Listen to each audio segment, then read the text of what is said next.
না বললেই তো আর হলো না। প্রত্যেকেরই অফিস রয়েছে, সেখানে না গেলেই নয়। তবুও মাঝে মধ্যে খুব ইচ্ছে করে জ্যোতিষবিদ্যা বিনোদ তারানাথ চক্রবর্তীর বাড়ি যাই, সেখানে কিছু গল্প শুনি। তাতে আর কিছু হোক বা না হোক, মনটা বেশ ভালো হয়ে যায়। একদিন রাস্তায় কিশোরীর সঙ্গে দেখা হতে সেই কথাই বলছিলাম।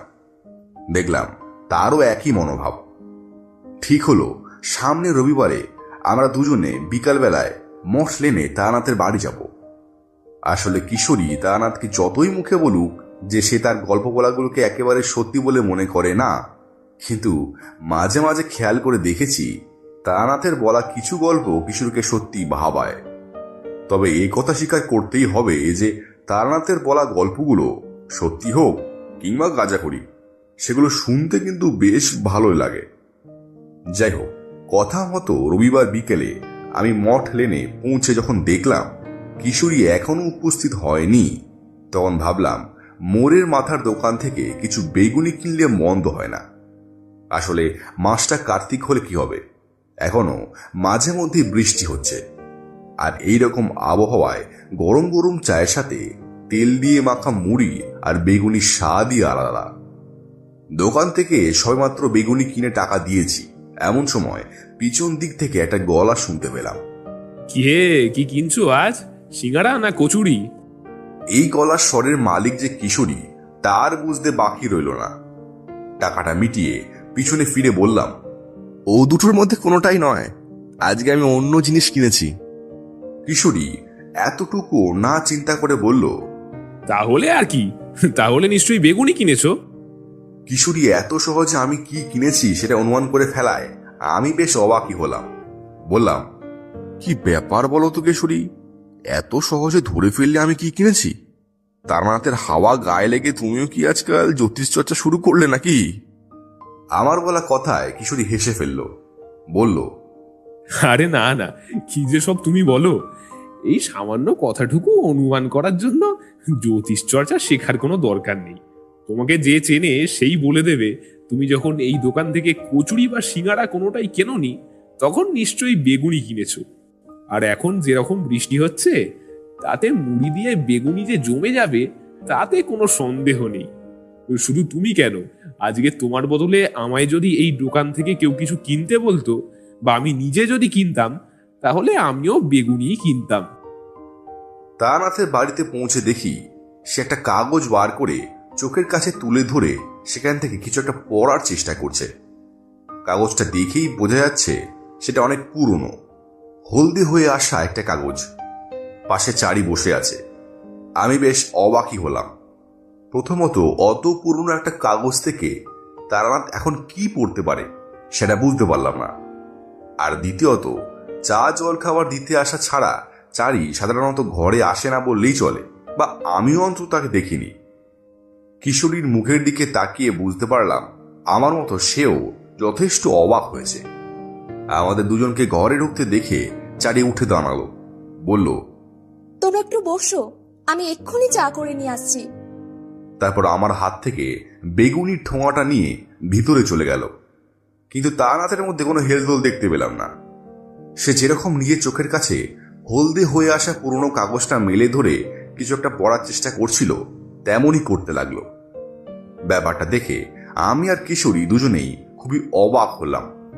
কিশোরী তো বলেই ফেলল, ঠাকুর মশাই, ও ঠাকুর মশাই, বলছি ওটা কি পড়ছেন বলুন তো, খুব দরকারি কিছু নাকি?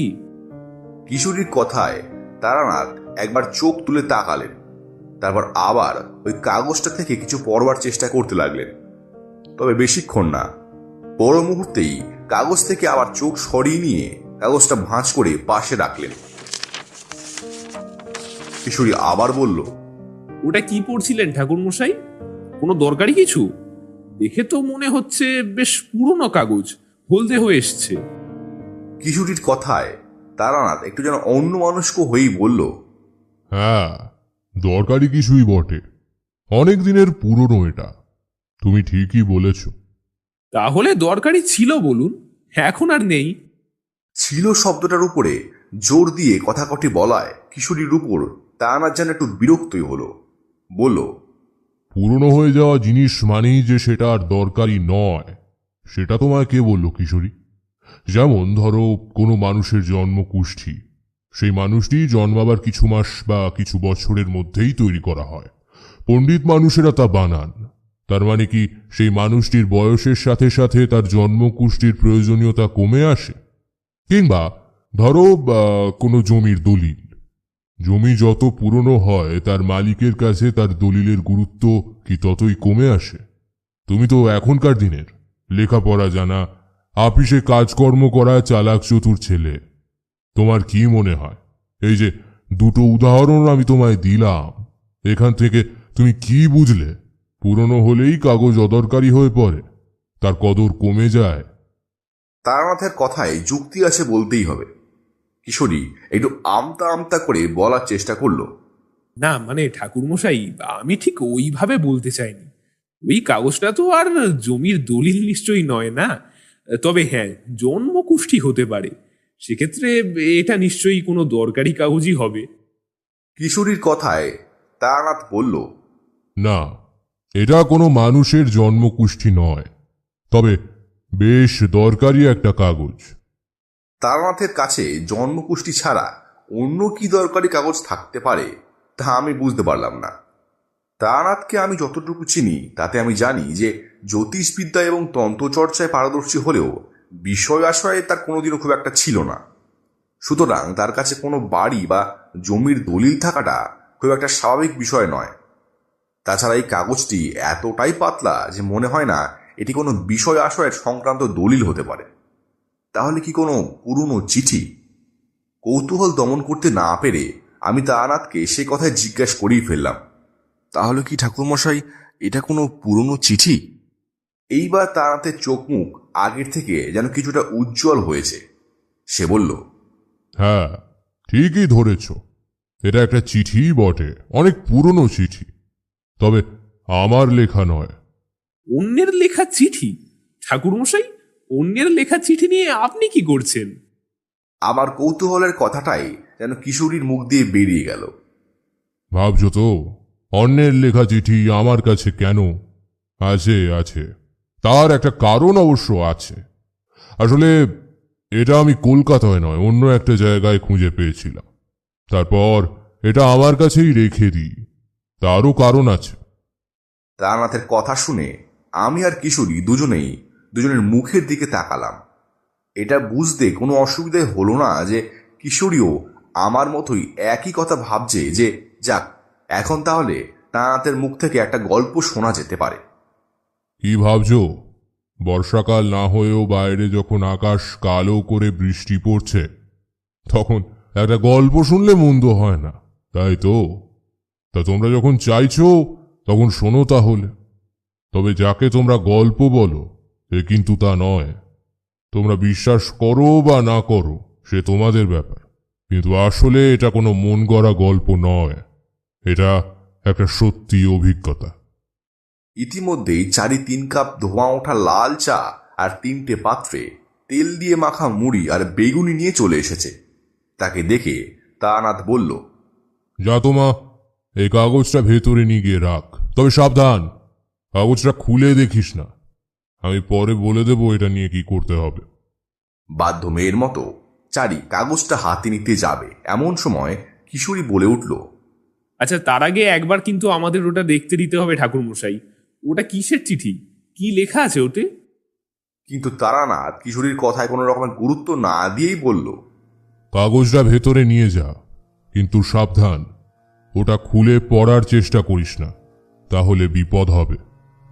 চারি চিঠিটা নিয়ে ভিতরে চলে যেতেই কিশোরী কেমন যেন একটা নিষ্ফল আক্রোশে বলল, চারি না হয় ছোট মেয়ে, ওর বয়স কম, তাই জন্য আপনি ওকে পড়তে দিলেন না, সে না হয় ঠিক আছে, কিন্তু আমাদেরকে তো একবার চিঠিটা পড়তে দিলেই পারতেন। কি এমন এত দরকারি চিঠি, সেটা না হয় একবার আমরা পড়েই দেখতাম। তাছাড়া একটা সামান্য চিঠি পড়ে দেখলে আর কি বা বিপদ হতে পারে? কিশোরী এমন উচ্চগ্রামে উত্তেজিত হয়ে কথাগুলো বলল যে আমারই কেমন যেন অস্বস্তি হলো। বললাম, কিশোরী, ঠাকুরমশাই যখন চাইছেন না তখন নিশ্চয়ই তার কোনো কারণ আছে।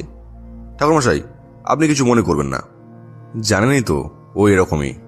আপনি বরং গল্পটা মানে আপনার অভিজ্ঞতার কথাটা আমাদের বলুন। তারানাথ বলতে শুরু করলো। আমি যখনকার কথা বলছি তখন আজ থেকে ধরো প্রায় 40 বছর আগের কথা। তখন আমার বয়স অনেক কম আর শরীরে শক্তিও অনেক বেশি। সে সময় মাইলের পর মাইল হাঁটতে পারতুম। এমনও হয়েছে দিনের পর দিন অজানা পথে হেঁটেই চলেছি, কখনো কোনো অসুবিধা হয়নি। সেসব দিনকালই ছিল আলাদা। এখন সেসব পুরনো দিনের কথা মনে পড়লে সত্যি বলতে কি কষ্টই হয়। তা সে যাই হোক, এরকমই একবার অনির্দিষ্টের পথে হাঁটতে হাঁটতে একটা গ্রামে এসে পৌঁছলাম। একটা নাম না জানা ছোট নদীর তীরে একটা ছোট গ্রাম। আমি হাঁটা পথেই গ্রামে ঘুরে বেড়াতে লাগলাম। দেখে বুঝতে পারলাম এই গ্রামের অধিকাংশ মানুষেরই জীবিকা কৃষি। যেদিকে তাকাই সেদিকেই শস্য ভরা মাঠ চোখে পড়ল। অনেক ধান জমি দেখতে পেলাম। ধান তখনও পাকেনি। সবুজ গাছের ওপর দিয়ে বাতাস বয়ে চলেছে, ঠিক যেন ঢেউ খেলে যাচ্ছে। আমার দেখতে খুব ভালো লাগছিল। নিচে সবুজ ধান খেয়ে তার ওপরে নীল আকাশ, সব মিলিয়ে খুব ভালো লাগছিল আমার। মনে হচ্ছিল যেন পৃথিবীর বাইরে সত্যিকারের স্বর্গে পৌঁছে গেছি। কিন্তু হায়, কে জানতো এত সুন্দর প্রকৃতির মাঝেও এখানকার মানুষের জন্য কি দুঃস্বপ্ন অপেক্ষা করে আছে। তবে সেসব তো পরের কথা। গ্রামের মধ্যে ঘুরতে ঘুরতেই আমি সেখানকার মন্দিরে এসে পৌঁছলাম। সেখানে দেখি কয়েকজন সাধু বসে আছে। আমিও সেদিকে এগিয়ে গেলাম। আমাকে আসতে দেখে একজন সাধু বললেন, কি বেটা, সাধু সঙ্গ করার খুব ইচ্ছে তাই না? হবে হবে, সব হবে। তবে তার আগে তোকে এই গ্রামেই যে কিছু কাজ করতে হবে। আমার তখন সত্যি সাধু সঙ্গ করতে খুব ইচ্ছে করত। বললাম, আগে সাধু সঙ্গ করার বড়ই ইচ্ছা, সত্যি বলছি। আপনাদের সঙ্গ যদি পেতে পারি তবে মনের ইচ্ছা খানিক পূর্ণ হয়। আমাদের সঙ্গ তুই পাবি, তবে তাতে তোর মনের ইচ্ছে পূর্ণ হবে না। এই গ্রামে তোর কিছু কাজ আছে। আমি অবাক হয়ে বললাম, এই গ্রাম আমার অচেনা। এখানে আমি আগে কখনো আসিনি। এখানকার কোনো মানুষকেও চিনি না। তাহলে কিভাবে এখানে আমার কোনো কাজ থাকতে পারে বাবা? তাছাড়া আপনারা যখন এখানে আছেন তখন আপনারাও তো সেই কাজ করতে পারেন। না রে বেটা, আমরা সে কাজ করতে পারবো না। সকলের দ্বারা সকল কাজ হয় না। জগতে প্রত্যেক মানুষের জন্য নির্দিষ্ট কিছু কাজ আছে, যার কাজ তাকেই করতে হয়। অন্য মানুষ তা করতে পারে না রে। সবই তার পূর্ব নির্দিষ্ট করা। নতুন এসেছিস, থাক দুদিন সাধু সঙ্গ কর। তোর মনের স্বাদ কিছুটা মিটুক না হয়, তারপর তোর কাজ তোকেই করতে হবে। কিন্তু কি কাজ বাবা? সে তুই সময় এলে নিজে থেকেই জানতে পারবি। সবকিছুরই নির্দিষ্ট সময় আছে। সময়ের আগে সবকিছু জেনে ফেলতে নেই রে বেটা। সাধুর কথায় তখন আমি খুব অবাক, কিন্তু এখন বুঝি অল্প কথায় কত দামি কথাই না তিনি সেদিন বলে দিয়েছিলেন। আমি তাদের সাথে সেই মন্দিরেই থাকতে লাগলাম। সেখানে থাকা বা খাওয়ার কোনো অসুবিধা ছিল না। মন্দিরের ভেতরেই কতগুলো কুটির মতো ছিল। সাধু সন্ন্যাসীদের জন্য ভালোই ব্যবস্থা। জানতে পারলাম এখানে সাধু সন্ন্যাসীদের যাতায়াত লেগেই থাকে। তাদের জন্যই এই মন্দিরের ভেতর এই কুটিরগুলি গ্রামবাসীরা বানিয়ে দিয়েছে। এখানে খাওয়ারও কোনো অসুবিধা নেই। মন্দিরেই দুবেলা ভোগ হয়। সেই ভোগই কুটিরে অবস্থানরত সাধু সন্ন্যাসীদের দেওয়া হয়। মন্দিরে সাধু সঙ্গ করে সেদিনটা ভালোই কেটে গেল। তার পরের দিন সকালবেলাটাও ভালোই কাটল। কিন্তু দুপুর হতে না হতেই একজন গ্রামবাসী মন্দিরে এসে কুটিরের বাইরে কান্না জুড়ে দিল। সে যে ঠিক কি বলতে লাগলো তা ভালোভাবে বোঝা গেল না। তার কান্না শুনে কুটিরের ভেতর থেকে কয়েকজন সাধু বেরিয়ে এলেন। তাদের দেখে লোকটা একজনের পা জড়িয়ে কাঁদতে লাগলো। সে যা বলল তা থেকে শুধু এটুকু বোঝা গেল যে কোনো একজন মেয়ে বা বউ গ্রামের ক্ষেতে কাজ করতে গিয়ে নিখোঁজ হয়েছে কাল রাতে। সারাদিন বাড়ি না ফেরায় আজ সকালে তাকে খুঁজতে যাওয়া হয়, কিন্তু তাকে তো খুঁজে পাওয়া যায়ই না। উপরন্তু আজ সকাল থেকে গ্রামের আরো একজনকে খুঁজে পাওয়া যাচ্ছে না। দুপুরবেলা জানা যায় গ্রামের আরো দুজন খেতে কাজ করতে গিয়েই আর ফিরে আসেনি। অর্থাৎ 24 ঘন্টা কাটতে না কাটতেই গ্রামের 4 জন মানুষ নিখোঁজ হয়েছে। কিন্তু তারা যে কিভাবে নিখোঁজ হলো, কোথায় বা নিখোঁজ হলো, কিছুই জানা যাচ্ছে না। শুধু এটুকু বোঝা যাচ্ছে গ্রামেরই খেতে কাজ করতে গিয়ে কোনো না কোনো ভাবে এই মানুষগুলো হারিয়ে গেছে। সব কথা শুনে সাধু বললেন, সবই তো শুনলাম, কিন্তু তুই আমাকে এই কথাগুলো বলছিস কেন? আমি ভগবানের পুজো করি, সারাদিন ভগবানকেই ডাকি। আমি এর কি উপায় করতে পারি? তুই বরং গিয়ে পুলিশকে বল, গ্রামের আর 5 জন মানুষকেও বল, যারা তোকে সাহায্য করতে পারবে। আমরা সাধু সন্ন্যাসী মানুষ, আমরা এর কি উপায় করতে পারি বলতো? মানুষটাকে দেখে আমার কেমন যেন মায়া হলো।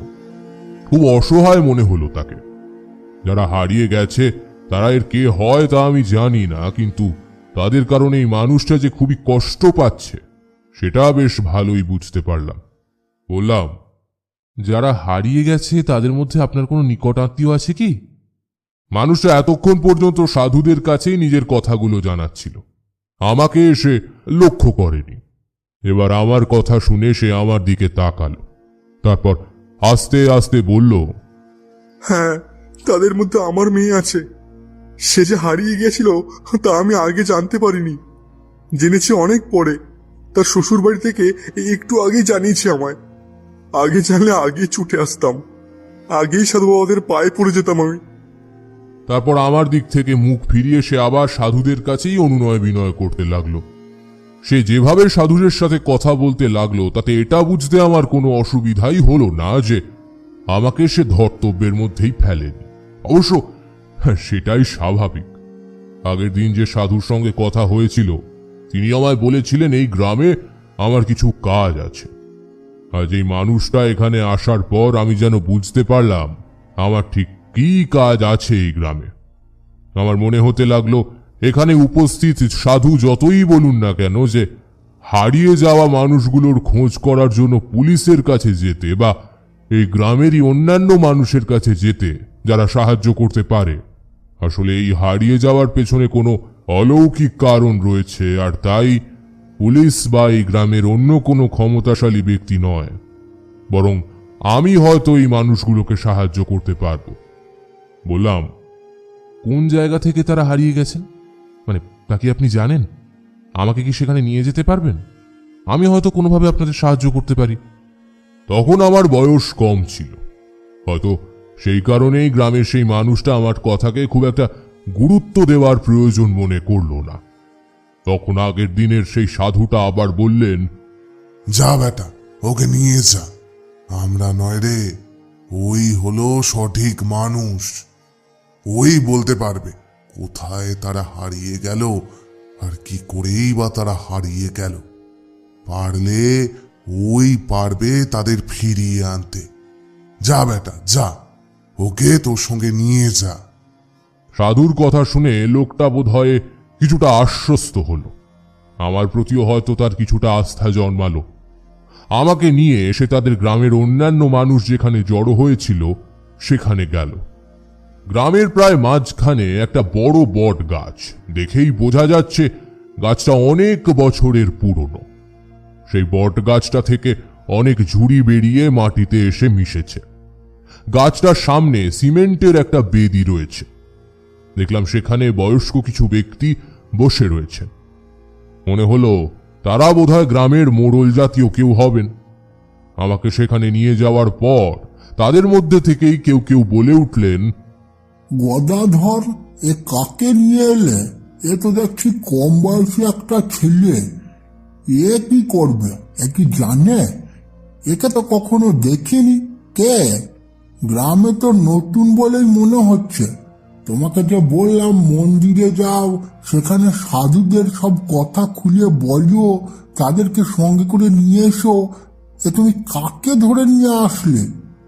প্রশ্নের উত্তরে প্রথমটায় আমাকে যে ব্যক্তিটি এখানে নিয়ে এসেছিল, অর্থাৎ গদাধর, সে কোনো কথা বলতে পারল না। তারপর মন্দিরে যা যা কথা হয়েছে সে সবই সে সেখানে উপস্থিত মানুষদের বলল। সে জানালো সাধুদের সঙ্গে কথা বলার পরেই সাধুরাই ওকে বলেছেন আমাকে এখানে নিয়ে আসতে। ওরাই ওকে বলেছেন পারলে নাকি আমি পারবো। গদাধরের কথা শুনে গ্রামের মোড়ল জাতীয় সেই ব্যক্তিরা নিজেদের মধ্যে কিছুক্ষণ আলোচনা করলেন। তারপর তাদের মধ্যে থেকেই আগের জন আমাকে বললেন, তা তুমি কে? তুমি কি জানো কাল রাত থেকে এই গ্রামে কি কি ঘটেছে? তুমি কি এর আগে কোথাও কোনো অলৌকিক ঘটনার সম্মুখীন হয়েছ? আমি সংক্ষেপে আমার পরিচয় দিলাম ওদের। তবুও ওরা ঠিক আমাকে বিশ্বাস করতে পারছিলেন না। ওদিকে এখানে এই বটগাছের তলায় আসার পর মধুসুন্দরী দেবীর কৃপায় আমি বেশ কিছু কথা জানতে পেরেছি। এই গ্রামের কিছু মানুষের, বিশেষত মহিলাদের বিপদ যে আসন্ন তা জানতে পেরেছি। একটা পুরনো বিস্তৃত প্রায় চিঠির কথাও জানতে পেরেছি। আমার বুঝতে কোনো অসুবিধা হয়নি যে আজ রাতের মধ্যেই যদি কিছু একটা করা না হয় তাহলে এই গ্রামের মানুষদের জন্য আরো বড় বিপদ এবং দুঃসংবাদ অপেক্ষা করে রয়েছে। তখনই ঠিক করে নিলুম আমাকে যেমন করেই হোক এই গ্রামের মানুষদের সাহায্য করতেই হবে।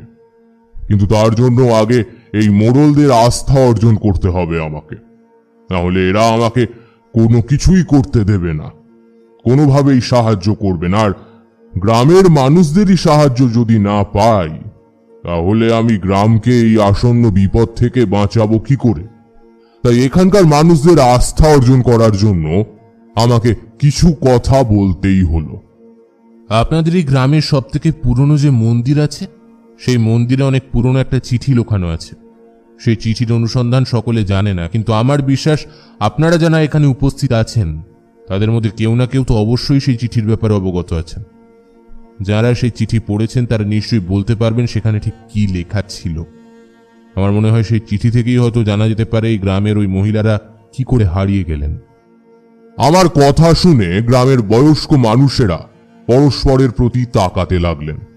তারা যেন বিশ্বাসই করতে পারছিলেন না যে তাদের গ্রামের এত গোপন একটি সংবাদ আমি জানতে পেরে যাব। তখন তাদের মধ্যে থেকেই সেই লোকটি গদাধরকে জিজ্ঞাসা করলেন, গদাধর, তুমি কি একে আমাদের গ্রামের সেই গুপ্ত চিঠির কথা কিছু বলেছ? আমার কথায় খুবই অবাক হয়ে গদাধর এতক্ষণ একবার আমার মুখের দিকে আর একবার বটগাছের তলার বেদিতে বসা মানুষগুলোর মুখের দিকে তাকাচ্ছিল। এখন সেই বয়স্ক ব্যক্তির প্রশ্নের উত্তরে সে বলল, আমি তো নিজেই জানতাম না এরকম কোনো চিঠির অস্তিত্বের কথা। আমি তো ভাবছিলাম উনি সব বানিয়ে বলছেন। এখন আপনার কথা শুনে বুঝতে পারছি বানিয়ে নয়, এইরকম চিঠি সত্যি আমাদের গ্রামে কোথাও আছে। আমি নিজেই যে চিঠির কথা জানি না তার কথা আমি অন্য মানুষকে কেমন করে বলবো? গদাধরের কথা শুনে সেই বয়স্ক ব্যক্তি বললেন, তোমার বাবা তো এই গ্রামের একজন জ্ঞানী মানুষ ছিলেন, তার মুখে তুমি কি কখনোই সেই চিঠির কথা শোনোনি? আমরা ভেবেছিলাম তিনি হয়তো মারা যাওয়ার আগে তোমাকে সবই বলে গিয়েছেন। ঠিক আছে, তুমি যখন বলছো জানো না, আর অন্য কেউ যখন একে সেই চিঠির কথা বলেনি, তখন আমরা না হয় ধরেই নিলাম এই মানুষটির সত্যিই কোনো অলৌকিক ক্ষমতা আছে। ঠিক আছে, আজকে তাহলে একে সুযোগ দিয়েই দেখা যাক। বলা তো যায় না, আমরা আরো বড় কোনো ক্ষতির হাত থেকে হয়তো রক্ষা পেয়ে যাব। তারপর তারা নিজেদের মধ্যে কিছু আলোচনা করে আমার উদ্দেশ্যে বললেন, তুমি এসো তারানাথ, আমাদের সঙ্গে এসো, আমরা সেই চিঠি তোমাকে দেখাবো। ওদের সঙ্গে গ্রামের সব থেকে পুরনো মন্দিরে গিয়ে আমি একটা হলদে হয়ে আসা কাগজ দেখলাম। বুঝতে পারলাম এই হলো সেই চিঠি যার কথা মধুসুন্দরী দেবী আমাকে জানিয়েছেন। চিঠিটি সাধারণ চিঠির মতো নয়, যে চিঠিতে লেখা অক্ষর কোনো মানুষের বা কোনো প্রাণীর ক্ষতি করতে পারে তা কখনো কোনো সাধারণ চিঠি হতে পারে না। আর 5টা সাধারণ চিঠি যেভাবে রাখা হয়, এই চিঠিটি সঙ্গত কারণেই সেইভাবে রাখা ছিল না। আর 5টা সাধারণ চিঠি যেভাবে পড়া হয়, এই চিঠিটা সেভাবে পড়াও যায় না। এই চিঠিতে যা লেখা আছে তা সাধারণ মানুষের একটা নির্দিষ্ট সময়ের আগে জানারও কথা নয়। যাই হোক, একটা নির্দিষ্ট পদ্ধতি মেনে মহাকালকে মনে মনে স্মরণ করে আমি চিঠিটা পড়ে দেখলাম। আমার সঙ্গে আরো যে 3 জন বয়স্ক ব্যক্তি উপস্থিত ছিলেন, আমি তাদের জিজ্ঞাসা করলাম তাদের মধ্যে কেউ ওই চিঠি পড়ে দেখেছেন কিনা। তারা সকলেই আমাকে জানালেন যে হ্যাঁ, তারা ওই চিঠিটা পড়ে দেখেছেন। তারা বিপদের কথাটাও জানতেন, কিন্তু বুঝতে পারেননি হঠাৎ করে কালকেই এই গ্রামে সেই বিপদ এসে উপস্থিত হবে। তারা এও বললেন বিপদের কথা জানলেও বিপদের স্বরূপ তারা আগে থেকে আঁচ করতে পারেননি। চিঠি দেখার আগে পর্যন্ত আমিও যে খুব বেশি কিছু বুঝতে পেরেছিলাম এমনটা নয়, তবে সেটা দেখার পর একটা কথাই আমার বারবার মনে হতে লাগলো, যে ক্ষেতে 4 জন মানুষ নিখোঁজ হয়েছেন সেই ক্ষেতে যতক্ষণ না পর্যন্ত আমি যেতে পারছি ততক্ষণ পর্যন্ত বিশেষ কিছু আমি বুঝতে পারবো না। সেই মতো সেই ক্ষেতের দিকে আমরা চললাম। আমরা 4 জন, সেই 3 জন বয়স্ক মানুষ আর আমি। সেখানে যাওয়ার আগে বারবার সকলকে বলে দিলুম আমরা যতক্ষণ পর্যন্ত সেখান থেকে ফিরে না আসছি ততক্ষণ পর্যন্ত যেন কোনো মহিলা তাদের নিজেদের ঘরের বাইরে বের না হন। তখন কি আর জানতুম বিপদ হওয়ার জন্য মহিলাদের ঘরের বাইরে বেরোতে হবে না, বিপদ স্বয়ং তাদের ঘরের মধ্যে এসে ঢুকে গেছে। সেই ক্ষেতে পৌঁছানোর একটু আগে আমি আমার নিজের আর ওই বয়স্ক 3 জন মানুষের গাত্রবন্ধন করতে ভুললাম না। একটু এগোতেই বুঝতে পারলাম এই ক্ষেতে বা এর চারপাশে কোথাও কোনো অশুভ আত্মার উপস্থিতি প্রকট হয়ে উঠেছে। সুন্দর ধান ক্ষেতের মধ্যে দিয়ে আমরা চলেছি। হঠাৎ একটা জায়গায় দেখলাম কোনো শস্য ফলেনি। চারপাশে এমন সুন্দর শস্যপূর্ণ ক্ষেতের মাঝে এই জায়গাটা বড়ই বিস্মদৃশ্য লাগলো আমার চোখে। অশুভ শক্তির উপস্থিতি আরো বেশি করে অনুভব করতে পারলাম। আমার সঙ্গে উপস্থিত মানুষদের জিজ্ঞাসা করতে তারা বললেন তারা নিজেরা অনেক দিন হলো এই ক্ষেতের ভেতরে আসেন না, বয়সজনিত কারণেই আসেন না, তবে এই জায়গাটিতে যে কোনো শস্য ফলেনি এমন কথা তারা কিছুদিনের মধ্যে শোনেননি। হতে পারে যারা এখানে আসে তাদের এদিকটায় লক্ষ্য পড়েনি, অথবা এমনটাও হতে পারে যে তারা এই কথাটা তাদেরকে জানানোর প্রয়োজন মনে করেনি। তাদের থেকে কোনো সদুত্তর না পেয়ে আমি নিজেই জায়গাটা পরীক্ষা করতে লাগলাম। ঠিক এই জায়গায় মাটি খুঁড়লে কোনো মৃতদেহ বা কোনো দেহাবশেষ পাওয়া যেতে পারে। সে কথা ওদের জানাতে ওরা প্রথমটায় রাজি না হলেও পরে ওরা আমার কথায় রাজি হয়ে গেলেন। চারপাশে একটু খোঁজাখুঁজি করলাম। আমার এমন ভরসা ছিল না যে হারিয়ে যাওয়া 4 জন মানুষকে আমি এখানে খুঁজে পাব। আমার আগেই গ্রামের অন্য মানুষেরা এখানে এসে অনেক খোঁজ করে গিয়েছেন। তারা যখন পাননি তখন আমি যে খুঁজে পাব এমন ভরসা আমার ছিল না। তবুও অল্প সময়ের মধ্যে যতটুকু খোঁজা যায় বুঝলাম। বলাই বাহুল্য সেখানে হারিয়ে যাওয়া মেয়ে বা বউদের মধ্যে কাউকেই আমরা খুঁজে পেলাম না। এরপর আবার আমরা 4 জনেই গ্রামে ফিরে এলাম।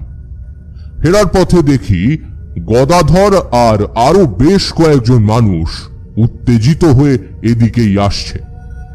আমার প্রশ্নের উত্তরে তারা যা বলল তা প্রথমে শুনে ভালো মনে হলেও একটু পরেই বুঝতে পারলাম আসল খবর ভালো কিছু নয়। যারা হারিয়ে গিয়েছিল বলে আমরা মনে করেছিলাম তারা আসলে হারিয়ে যায়নি। তারা সকলে নদীর পাড়ে গিয়েছিল জল তুলতে। আমাদের খোঁজায় কোনো ফাঁক থেকে গেছিল, তাই আমরা তাদের খুঁজে পাইনি।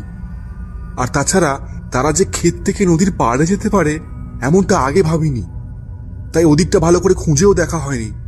এখন যখন তারা সকলেই ফিরে এসেছে তখন আর চিন্তা নেই।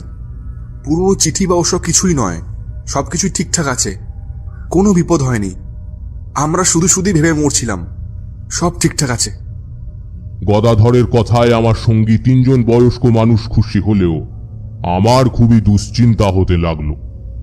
বারবার মনে হতে লাগলো কোথাও কোনো একটা গন্ডগোল আছে, না হলে মধুসুন্দরী দেবী তো আমাকে শুধু শুধু বিপদের আশঙ্কার কথা জানাবেন না, শুধু শুধু এই খেতে আসার ইঙ্গিতও আমাকে দেবেন না। তাছাড়া শস্য ক্ষেতের মাঝে অমন ফাঁকা জায়গাই বা থাকবে কেন? আমি গদাধরকে জিজ্ঞাসা করলাম, এই ধান ক্ষেতের মাঝে হঠাৎ কিছুটা জায়গা দেখলাম কোনো শস্য ফলেনি, এমনটা কেন বলতে পারো? আমার কথায় গদাধর কেমন অবাক চোখে আমার দিকে তাকিয়ে বলল, সে আবার কেমন কথা? এমন তো শুনিনি, দেখিও নি। কই, কেউ দেখেছে বলেও তো শুনিনি। আপনি ভুল দেখেননি তো? এবার গদাধরের কথার উত্তর দিলেন আমার সঙ্গী একজন বয়স্ক লোক। তিনি জানালেন, আমি যা বলছি তা সম্পূর্ণ সত্য। আমরা চারজনেই একই জিনিস দেখেছি। এই ধান ক্ষেতের মধ্যে সত্যিই এমন একটা জায়গা আছে যেখানে কোনো ধান গাছ নেই, কোনো আগাছাও নেই, জায়গাটা সম্পূর্ণ ফাঁকা। চলুন তো দেখি কোথায় সেই জায়গাটা। গদাধর তার সঙ্গে আসা গ্রামের মানুষগুলোকে সঙ্গে নিয়ে আমরা আবার যে পথে এসেছিলাম সেই পথে ফিরে যেতে লাগলাম। কিন্তু ওই নির্দিষ্ট জায়গায় এসে আবার আমাদের অবাক হওয়ার পালা। কোথায় কি? পুরো জায়গাতেই তো শুধু ধান গাছ আর ধান গাছ। আমরা এই কিছুক্ষণ আগেই যেরকম দেখে গেছিলাম, কয়েক মিনিটের মধ্যেই তা যেন সম্পূর্ণ পরিবর্তিত হয়ে গেছে। দেখেছেন তো? আমি বলেছিলাম আপনারা ভুল দেখেছেন। এখন দেখলেন তো সত্যি তাই। চলুন চলুন, এখানে আর দেখার কিচ্ছু নেই। চলুন ফিরে যাওয়া যাক। গদাধরের কথা শেষ হতে না হতেই তার সঙ্গে আসা গ্রামেরই আরেকজন মানুষ বলে উঠল, না রে গদা, আমার মনে হয় কিছু একটা গন্ডগোল আছে। তোর মনে নেই আমার বউ ফিরে এসে কি বলল ক্ষেতের মাঝে নাকি একটা জায়গা কেমন ফাঁকা হয়ে গেছে, এই ধান আছে তো এই নেই। আমি ভাবলাম এখন ধান গাছগুলো আছে, আবার কিছুদিন পরে ধান গাছ কেটে নিলে ওই জায়গাটা ফাঁকা হয়ে যাবে। বউ বোধহয় সেই কথাই বলছে, কিন্তু এখন ব্যাপারটা তো কেমন অন্যরকম লাগছে। গদাধর কিছু একটা বলতে যাচ্ছিল, কিন্তু এই সময় একটা অদ্ভুত ঘটনা ঘটল। মনে হলো আমরা যেখানে দাঁড়িয়ে আছি সেখানকার মাটিটা কেমন যেন কেঁপে উঠল। মনে হলো কেউ যেন একটা অদ্ভুত সুর করে কিছু একটা বলছে, বলা ভালো কারোর নাম ধরে ডাকছে। আমার মনে পড়ে গেল এখানে আমরা যতজন উপস্থিত আছি তাদের মধ্যে শুধুমাত্র 4 জনের গাত্রবন্ধন করা হয়েছে, বাকিরা সম্পূর্ণ অসুরক্ষিত। এই সময় বাতাসের মধ্যে সেই অশুভ গন্ধটা আবার পেলাম। আস্তে আস্তে বাতাস ভারী হয়ে উঠছে। সেই ভারী বাতাস চারপাশ থেকে আমাদের সকলকে বেঁধে ফেলতে চাইছে। এই অনুভূতি যে আমার একার হলো তা নয়। আমি এখানে উপস্থিত সকলের মুখের দিকে তাকিয়ে একটা ভয়ের চিহ্ন দেখতে পেলাম। বুঝলাম আমি একা নই, এরাও আমারই মতো শঙ্কিত। সেই 3 জন বয়স্ক মানুষের মধ্যে সেই পুরনো জন বলল, তোমরা শুনতে পাচ্ছ? একটা নাম ধরে কেউ যেন ডাকছে। কাকে ডাকছে সেটা কি তোমরা কেউ বুঝতে পারছো? আমাদের মধ্যে কারোর নাম ধরে কিসে ডাকছে? আমরা সকলেই কান পেতে ভালো করে শুনতে লাগলাম, কিন্তু আমাদের নাম ধরে কেউ ডাকছে বলে মনে হলো না। আস্তে আস্তে একটা পুরুষ কণ্ঠের আওয়াজকে আমরা শুনতে পেলাম। কে যেন খুব ধীরে ধীরে সত্যি কারোর নাম ধরে ডাকছে। মানুষ তার ভালোবাসার মানুষকে যেমন করে ডাকে, যেন ঠিক তেমনই ডাক। ধীর স্বরে, কোমল স্বরে একজন পুরুষ কাউকে ডাকছে। প্রথমটায় সে কি বলছে তা আমরা ভালো করে বুঝতে পারলাম না। তারপর আস্তে আস্তে সেই ডাক জোর হতে লাগলো। তখন বুঝতে পারলাম সেই স্বর কি বলছে। আসলে সে এক নারীর নাম ধরে ডাকছে। একটাই নাম বারবার ভেসে আসছে। বাঁদিক থেকে, ডান দিক থেকে, সামনে দিক থেকে, পেছন দিক থেকে, ওপর থেকে, নিচে থেকে, ওপর, সামনাসামনি, পাশাপাশি, ওপর নিচ, কোনাকুনি, সেই একটাই নাম। বারবার ভেসে আসছে 10 দিক থেকে। মনে হচ্ছে আমাদের চারপাশে যে বাতাস বইছে সেই বাতাসে যেন সেই একটাই নাম খোদাই করা আছে। সে খুব ধীরে বইছে সেই ভারী বাতাস, আর আমরা সকলেই সেই নাম শুনতে পাচ্ছি। সুধা, সুধা, আমার প্রাণ সুধা, সুধা। হঠাৎ চোখ গেল গদাধরের দিকে। মনে হলো তার ঠোঁট নড়ছে, সে যেন কিছু একটা বলতে চাইছে কিন্তু কিছুতেই বলতে পারছে না। তার গলার স্বর বদ্ধ হয়ে গেছে, আওয়াজ বেরোচ্ছে না তার গলা দিয়ে। চোখ গেল গদাধরের সাথে আসা আরেকজন অপেক্ষাকৃত কম বয়সী গ্রামবাসীর দিকে। দেখলাম তারও ঠোঁট নড়ছে, সেও আপ্রাণ চেষ্টা করছে কিছু একটা বলার, কিন্তু বলতে পারছে না। তার চোখ দুটো ঠেলে বেরিয়ে আসতে চাইছে, তার মুখ বিকৃত হয়ে যাচ্ছে, তার ঠোঁটের পাশ দিয়ে সাদা ফেনার মতো গ্যাজলা বেরোচ্ছে। গদাধরের সাথে আসা আরো দুজন গ্রামবাসী বুকে হাত চাপা দিয়ে আস্তে আস্তে সেখানেই বসে পড়ছে। তাদের দেখে বোঝা যাচ্ছে তাদের শরীরে একটা কোনো ভীষণ কষ্ট হচ্ছে, কিন্তু তারা কেউ সেটা বলতে পারছে না। তারা কেউই রেহাই পাচ্ছে না কোনো একটা সাংঘাতিক শারীরিক কষ্ট থেকে। এদিকে আমাদের ঘিরে রেখেছে সেই ভারী বাতাস। সেই বাতাস সমানে আরো ভারী হচ্ছে। এখানে উপস্থিত অশুভ শক্তি আস্তে আস্তে তার প্রভাব বিস্তার করছে।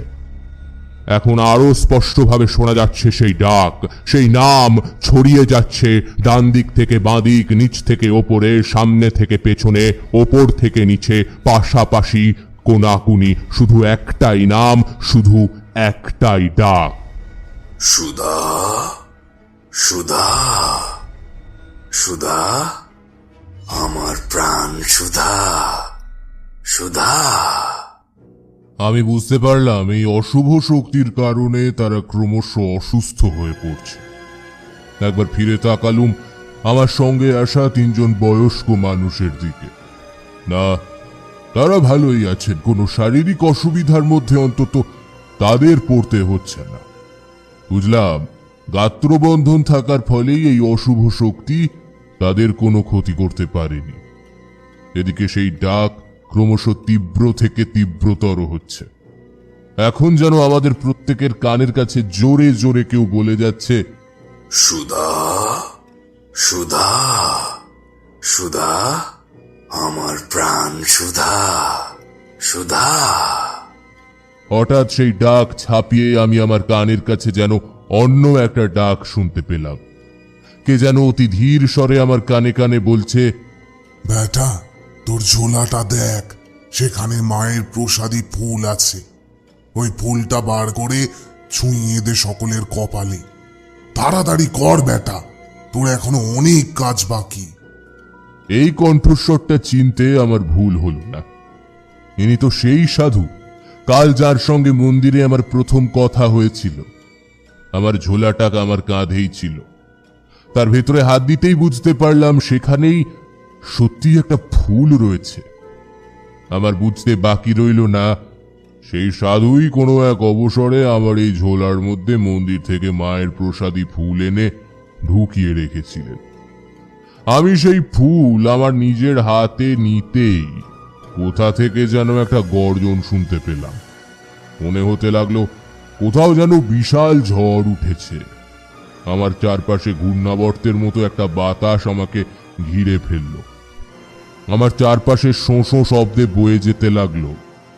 একই সঙ্গে সেই সুধা সুধা ডাক আরো তীব্র হতে লাগলো। সুধা, সুধা, সুধা। গদাধর এবং আরো অন্যান্য গ্রামবাসীদের অবস্থা আরো শোচনীয় হয়ে উঠেছে। এমন সময় ঝড়ে সেই শোঁ শোঁ শব্দ অতিক্রম করে আবার শুনতে পেলাম সেই সাধুর কণ্ঠস্বর। তবে এবার আর তিনি আমাকে কোনো কথা বললেন না, তার পরিবর্তে এবার আমি মন্ত্রোচ্চারণ শুনতে পেলাম। দুর্গান শিবান শান্তিকারিং ব্রহ্মাণি ব্রাহ্মণ প্রিয়ং সর্বলোক প্রাণত্তিঞ্চ প্রণমামি সদা শিবান মঙ্গলং শোভনং शुद्धं निष्कलं परमं कलं विश्वेश्वरीं विश्वमतां चण्डिकां प्रणमाम्यहम् दुर्गां शिवां शान्तिकारीं ब्रह्माणि ब्राह्मण्यप्रियां सर्वलोक प्रणतिं च प्रणमामि सदा शिवां मङ्गलं शोभनं शुद्धं निष्कलं परमं कलं विश्वेश्वरीं विश्वमतां चण्डिकां प्रणमाम्यहम् दुर्गां शिवां शान्तिकारीं ब्रह्माणि ब्राह्मण्यप्रियां सर्वलोक प्रणतिं च प्रणमामि सदा शिवां मङ्गलं शोभनं शुद्धं निष्कलं परमं कलं विश्वेश्वरीं विश्वमतां चण्डिकां प्रणमाम्यहम्। পরপর তিনবার এই মন্ত্র উচ্চারিত হওয়ার সঙ্গে সঙ্গেই সেই ঝড় স্তিমিত হয়ে এলো, কিন্তু তার প্রকোপ কমলেও একেবারে থেমে গেল না। এতক্ষণ আমার চারপাশে সেই হঠাৎ ওঠা ঝড়ের দাপটে আমি অন্য কোনো গ্রামবাসীদের দেখতে পাচ্ছিলাম না। এখন সবাইকেই দেখতে পেলাম। গাত্র বন্ধন করে দেওয়া সেই তিনজন বয়স্ক মানুষ ছাড়া আর সকলেই খুব কষ্ট পাচ্ছে। আমি মায়ের প্রসাদী ফুল প্রথমে গদাধরের কপালে এবং সারা শরীরের স্পর্শ করালাম। তারপর একে একে সেখানে উপস্থিত সমস্ত গ্রামবাসীদের শরীরে ছুঁয়ে দিলাম। সেই সঙ্গে স্মরণ করলাম মাকে। দুর্গাং শিবাং শান্তিকরিং ব্রহ্মাণি ব্রহ্মণ্যপ্রিয়াং সর্বলোক প্রণীতিং চ প্রণমামি সদাশিবাং মঙ্গলাং শোভনাং শুদ্ধাং নিষ্কলাং পরমাং কলাং বিশ্বস্তরিং বিশ্বমাতাং চণ্ডিকাং প্রণমাম্যহম। আমার সঙ্গে সঙ্গে সেই সাধুর কণ্ঠস্বর শুনতে পেলাম। একবারের জন্য তিনি মন্ত্রোচ্চারণ থামাননি, তবে আস্তে আস্তে তার কণ্ঠস্বরের তীব্রতা কমে আসছিল। সেই সঙ্গে আমাদের চারপাশে সেই ঝড়েরও তীব্রতা কমতে কমতে একসময় সেটা পুরোপুরি থেমে গেল। তারপর আমাদের চারপাশে থাকা সেই ভারী বাতাসও কেটে যেতে লাগলো। একসময় সেই ভারী বাতাসের আর কোনো অস্তিত্বই অনুভব করতে পারলাম না। আমি আমার সঙ্গে থাকা সব গ্রামবাসীদের দিকে তাকালাম। তাদের দেখে এখন আগের থেকে অনেকটাই সুস্থ বলে মনে হচ্ছে।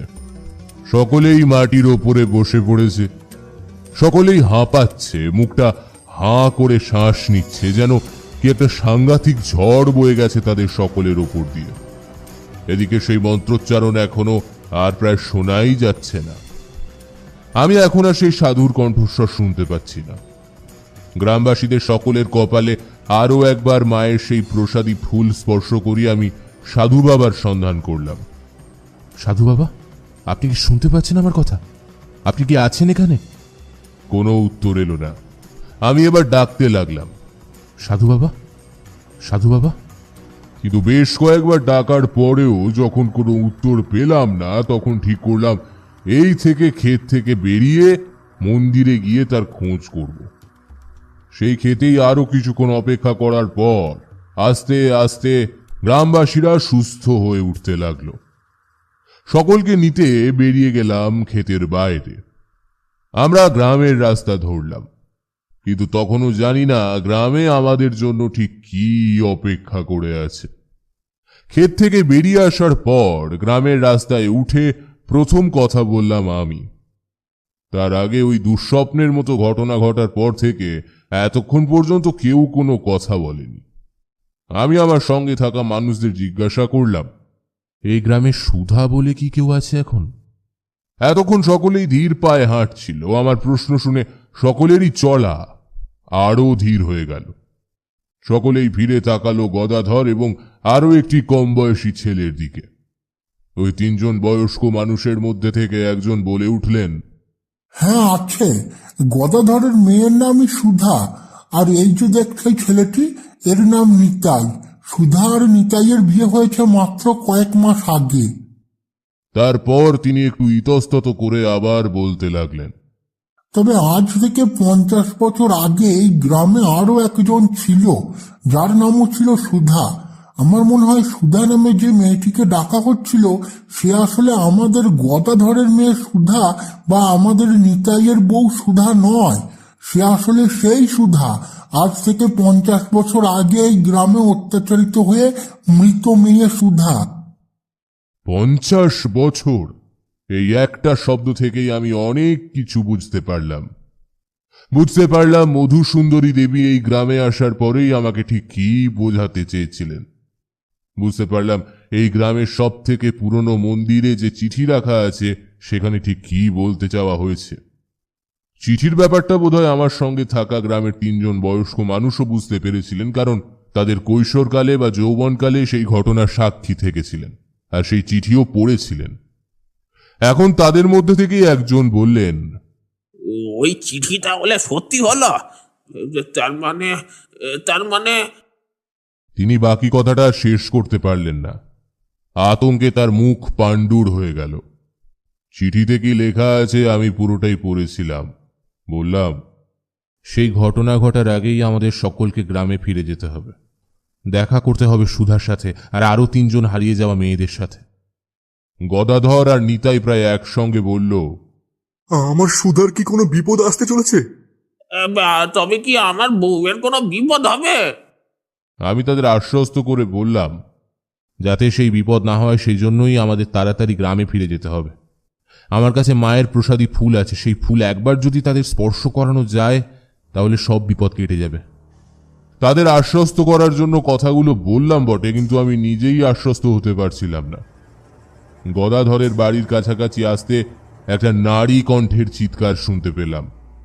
সুধা, দরজা খোলো, বাইরে বেরিয়ে এসো। তোমরা 4 জন কি করছো ঘরের ভেতর?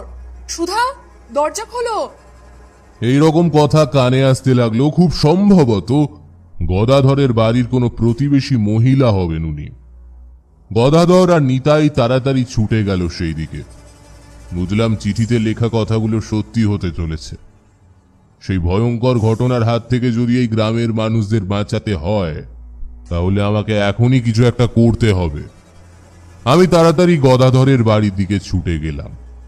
তার আগে যে 3 জন বয়স্ক মানুষ আমার সঙ্গে ক্ষেতের ভেতর গিয়েছিলেন তাদেরকে বলে গেলাম তারা যেন ওই জায়গা ফাঁকা করার কথা গ্রামবাসীদের বলেন। ওইখানে আমি ছাড়া আর কোনো গ্রামবাসী যেন উপস্থিত না থাকে। সেই মতো ওই বাড়ির চারপাশটা ফাঁকা হতেই আমি তাড়াতাড়ি ওই জায়গা ক্ষেত্রবন্ধন করে দিলাম। এইবার ওই বাড়ির ভেতর থেকে নারী কণ্ঠে ভয়ঙ্কর চিৎকার ভেসে আসতে লাগলো।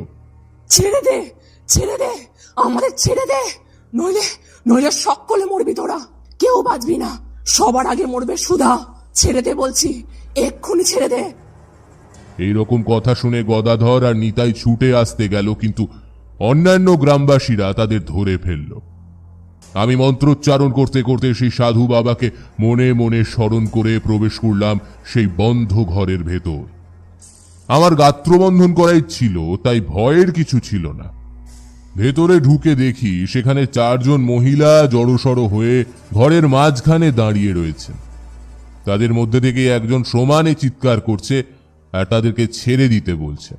ছেড়ে দে, ছেড়ে দে, আমাদের ছেড়ে দে, নইলে সকলে মরবি তোরা। ছেড়ে দে বলছি, এক্ষুনি ছেড়ে দে। আমি মন্ত্রোচ্চারণ করতে করতে সর্বপ্রথম তার কপালের স্পর্শ করালাম মায়ের প্রসাদী ফুল। তার কপালে সেই প্রসাদী ফুল স্পর্শ করানোর সাথে সাথেই আবার সেই সাধু বাবার কণ্ঠে জোরে জোরে মন্ত্র উচ্চারণ শুনতে পেলাম। দুর্গান শিবান শান্তিকারিং ব্রহ্মাণি ব্রাহ্মণ্য প্রিয়াং সর্বলোক প্রাণত্তিং চ প্রণমামি সদা শিবান মঙ্গলং শোভনং শুদ্ধং নিষ্কলং পরমং কলং বিশ্বেশ্বরিং বিশ্বমতাং চণ্ডিকাং প্রণমাম্যহম। আমি আরো একবার তার কপালে স্পর্শ করালাম মায়ের ফুল। সঙ্গে সঙ্গে একটা প্রবল আর্তনাদ করে তার সারা শরীরে ঝাঁকুনি শুরু হল। তারপর একে একে আরো 3 জনের কপালে আমি প্রসাদী ফুল স্পর্শ করালাম। এইবার একটা তীব্র হাহাকারের শব্দ শোনা গেল। সেই শব্দ ধীরে ধীরে স্তিমিত হতে হতে এক সময় মিলিয়ে গেল, আর ঘরের মধ্যে সেই 4 জন মানুষ সংজ্ঞা হারিয়ে লুটিয়ে পড়ল মেঝের ওপরে। আমি বুঝতে পারলাম সেই মুহূর্তে আর কোনো বিপদের আশঙ্কা নেই। বেরিয়ে এলাম ঘরের ভেতর থেকে। বাইরে এসে গদাধরকে আর নিতাইকে বললাম তারা এবং অন্যান্য গ্রামবাসীরা এবার যেন ঘরের ভেতর প্রবেশ করতে পারে। এখন আগামী কিছু বছরের জন্য তাদের গ্রাম আবার নিরাপদ। এই ঘটনা যাতে ভবিষ্যতে আর না ঘটে, যাতে সেই চিঠিতে লেখা কথাগুলো আর কিছুতেই সত্যি না হয়ে উঠতে পারে, সেজন্য আমি আবার ওই পুরনো মন্দিরে গিয়ে চিঠিটা আমার সঙ্গে করে নিয়ে এলাম। আর ওই গ্রামের ওই 3 জন বয়স্ক মানুষকে বললাম তারা যেন ওই চিঠির কথা আর গোপন না রেখে গ্রামবাসীদের সকলকে জানিয়ে দেন। যদি তারা ওই চিঠিতে লেখা কথাগুলো অবিশ্বাস না করে আগেই গ্রামবাসীদের জানিয়ে দিতেন, তাহলে হয়তো আজকের দিন সুধা বা গ্রামের আরো 3 জন মহিলাকে দেখতে হতো না। গদাধর, নিতাই এবং গ্রামের অন্যান্য সব মানুষকে এই রকম বিপদের মধ্যে পড়তে হতো না। আমার কথা মেনে নিয়ে ওই 3 জন বয়স্ক মানুষ গ্রামের অন্যান্য মোড়ল স্থানীয় বয়স্ক মানুষদের বললেন যাতে তারা সকলে গ্রামের সকলকে চিঠিতে লেখা কথাগুলো জানিয়ে দেন। এরপর গ্রামের মানুষদের সব কথা জানানো হলে আমিও সেই চিঠি হাতে নিয়ে ফিরে এলাম গ্রামের সেই মন্দিরে, যেখানে আজ সকাল পর্যন্ত আমি ছিলাম, যেখানে আমি ওই সাধুদের দেখা পেয়েছিলাম। কিন্তু সেই মন্দিরে গিয়ে আমি আর সেই সাধুদের সাক্ষাৎ পাইনি। তখন সেই গ্রামে আর না থেকে সেই চিঠিটা সঙ্গে নিয়ে আমি অন্যত্র চলে যাই। তোমাদের নিশ্চয়ই জানতে ইচ্ছে করছে সেই চিঠিতে কি লেখা ছিল। সেই চিঠিতে তখন থেকে 50 বছর আগে ঘটে যাওয়া একটা ভয়ঙ্কর অত্যাচারের বর্ণনা লেখা ছিল, আর ছিল তার পরবর্তীতে দেওয়া একটা অভিশাপ। 50 বছর আগে সেই গ্রামেরই একটি মেয়ে, যার নাম ছিল সুধা, তাকে সেই গ্রামেরই নির্জন ধান ক্ষেতের মধ্যে নিয়ে গিয়ে তার উপর অকথ্য অত্যাচার করে তাকে মেরে ভাসিয়ে দেওয়া হয় নদীর জলে। যখন এই ঘটনা ঘটে তখন তার স্বামী সেখানে ছিল না। সে কিছুদিনের জন্য কোনো কাজে গ্রামের বাইরে গিয়েছিল, কিন্তু সে ফিরে এসে যখন তার ঘরে তার স্ত্রীকে দেখতে পেল না, তখন সে গ্রামের মানুষদের জিজ্ঞাসা করে প্রকৃত সত্য জানতে পারে। আগে থেকেই তার সাথে একজন তান্ত্রিকের চেনাশোনা ছিল। এই ঘটনা জানতে পেরে রাগে দুঃখে সে তখন প্রতিকারের জন্য সেই তান্ত্রিকের কাছে যায়। তারপর কিছু তন্ত্রক্রিয়ার মাধ্যমে একটি চিঠিতে সমস্ত ঘটনা লিখে একটা অভিশাপ লিখে যায়। তারপর সেই নদীতে ঝাঁপ দিয়ে আত্মহত্যা করে। স্বামী স্ত্রী দুজনেরই অপমৃত্যু হওয়ায় তাদের কারোরই আত্মার মুক্তি হয় না। মৃত্যুর আগে তন্ত্রক্রিয়ার মাধ্যমে লেখা সেই চিঠিতে বলা ছিল, সেদিন থেকে 100 বছরের মধ্যে সুধা নামের অন্য কোনো মেয়েকে যদি ওই জায়গায় নিয়ে তারপর সরাসরি নদীতে যায়, তাহলে তার স্ত্রীর সুধার আত্মা সেই মেয়ের ওপর ভর করবে। সেই ভর হওয়া মেয়ে তখন সেই গ্রামেরই আরো কিছু মানুষকে তার দলে নিয়ে আসার চেষ্টা করবে। তারপর সুধার স্বামীর অতৃপ্ত আত্মা জাগ্রত হবে। জেগে ওঠা এই 2টি অতৃপ্ত আত্মা এরপর সারা গ্রামের সব মানুষকে একে একে নিজেদের আয়ত্তে নিয়ে আসবে, আর সেই ক্রিয়ায় সাহায্য করবে সেই চিঠি লেখাগুলো। সেই চিঠি যেখানে থাকবে তার কাছাকাছি স্থানে এই অভিশাপ কার্যকরী হবে। 90 বছরের আগে সেই চিঠিকে কোনোভাবেই নষ্ট করা যাবে না। 50 বছর আগে সুধার স্বামীর আত্মহত্যার পর তখনকার পুরোহিত সেই চিঠিটা নষ্ট না করে গ্রামের সব থেকে পুরনো মন্দিরের ভেতর একটা বিশেষ জায়গায় রেখে দেয়। গ্রামের মানুষ বা পুরোহিত সেই অভিশাপের কথা বিশ্বাস করেছিল কিনা জানা নেই, তবে পুরোপুরি অবিশ্বাসও হয়তো করতে পারেনি। তাই তারপর থেকে অনেক দিন পর্যন্ত সেই গ্রামে কোনো মেয়ে জন্মালে তার নাম সুধা রাখা হতো না। কিন্তু তারপর আস্তে আস্তে সেই ঘটনার কথা, সেই চিঠির কথা, তার অভিশাপের কথা সকলে ভুলে যায়। গদাধর যখন জন্মায় ততদিনে এই ঘটনা অতীত, তাই সেই ঘটনার কথা সে জানতো না। শুধু সে নয়, নতুন প্রজন্মের কোনো ছেলে মেয়েই তাদের গ্রামের সেই কথা জানতো না, তাদের জানানো হয়নি। তাই না জেনেই গদাধর তার মেয়ের নাম রাখে সুধা। আর ভাগ্যের পরিহাসে কাল সন্ধ্যার পর ধান ক্ষেতের কাজ সেরে সুধা সরাসরি নদীতে যায়। তখনই সে 50 বছর আগে দেওয়া সেই অভিশাপের কপলে পড়ে। তার সারা শরীরে ভর করে মৃত সুধার অতৃপ্ত আত্মা। নদী থেকে ফিরে সেই কারণেই সে আর তার বাবার ঘরে অথবা তার স্বামীর ঘরে যায়নি। পরের দিন সকালে সে আবার ধান খেতে যায়। সেখানে তার সংস্পর্শে আসা মহিলাদের ওপর সেই অতৃপ্ত আত্মা নিজের প্রভাব বিস্তার করে। তারপর কিছুক্ষণের জন্য তারা সকলেই নিরুদ্দেশ হয়। গ্রামের লোক ভাবে তারা হয়তো হারিয়ে গেছে, কিন্তু আসলে তা ঘটেনি। সুযোগ বুঝে তারা চারজনেই ফিরে আসে গ্রামে। তারা অপেক্ষা করতে থাকে কতক্ষণে 50 বছর আগে মৃত সুধার স্বামীর আত্মা জাগ্রত হবে। অবশেষে সেই মুহূর্ত আসে, কিন্তু সাধু বাবার দেওয়া মায়ের প্রসাদী ফুল আর সাধু বাবার মন্ত্রোচ্চারণের কারণে তাদের সব অভিশাপ ব্যর্থ হয়। প্রথমে মৃত সুধার স্বামীর আত্মা আর তারপরে মৃত সুধার আত্মা নিষ্ক্রিয় হয়ে যায়। তাদের কোনো অভিশাপ আর ফলপ্রসূ হয় না। এতটা বলে তারানাথ থামল। কিশোরী বলল, তাহলে ওই হলুদ হয়ে যাওয়া চিঠিটাই 50 বছর আগে মারা যাওয়া সুধার স্বামীর তন্ত্রক্রিয়ার মাধ্যমে লিখে যাওয়া চিঠি?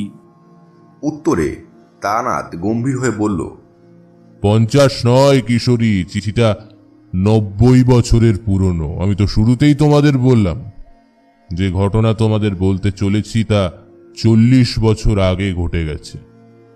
কিশোরী কিছুটা অবিশ্বাস আর কিছুটা উৎসাহের সঙ্গে বলল, তাহলে যখন এত বছরের পুরনো চিঠি, তখন সেটা একবার তো দেখতেই হচ্ছে ঠাকুর মশাই। তারানাথ গম্ভীর স্বরে বলল, সে চিঠি তোমরা দেখতে পাবে না, পড়তেও পারবে না। তোমরা আসার আগেই আমি চারিকে বলেছিলাম আমি যখন তাকে সেই কাগজটা ভেতরে নিয়ে যেতে বলবো তখন যেন সেটা সে ভেতরে নিয়ে গিয়ে রান্নার কাজে লাগিয়ে দেয়।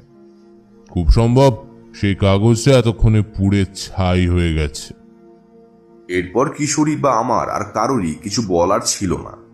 আমরা দুজনেই তারানাথের মঠ লেনের বাড়ি থেকে বেরিয়ে চলে এলাম।